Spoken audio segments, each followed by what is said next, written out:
मैं अफगानिस्तान में गुरुद्वारे और सिखों पर हो रहे हमले के बारे में बोलने के लिए खड़ा हुआ हूँ। ये एक ऐसा मुद्दा है जिसने न केवल दुनिया के किसी भी कोने में रहने वाले हर सिख की भावना को आहत किया है, बल्कि ये एक सिख होने की पहचान पर हमला है। इस तरह के हमले हमें कई सवाल करने के लिए मजबूर कर देते हैं कि ये हमले हमारे ऊपर ही क्यों हमें निशाना बनाया जा रहा है। दुनिया भर में गुरुद्वारे, चाहे वो कोविड के दौरान या गुरुद्वारे ही नहीं थे, वो भोजन और हर तरीके की चीज, ऑक्सीजन को लेकर के उन्होंने हर तरीके की चीज लोगों के लिए उपलब्धित की थी।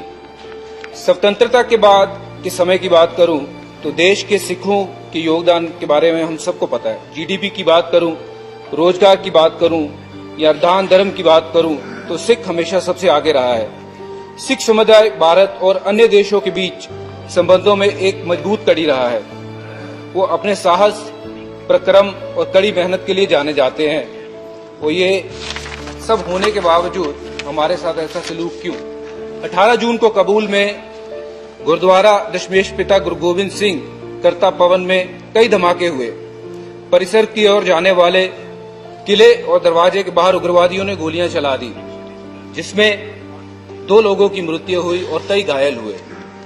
25 मार्च 2020 को आईएस के बंदूकधारियों ने, आत्मघाती हमलावरों ने काबुल के गुरुद्वारों पर राय साहेब पर हमला किया। बताया जाता है कि इमारत में 200 लोग थे, जिसमें बच्चों समेत 25 सिखों की मौत हुई। राय साहेब गुरुद्वारा हमले में मारे जाने वाले जो लोग थे, उनके अंतिम संस्कार के अगले दिन फिर और एक हमला हुआ।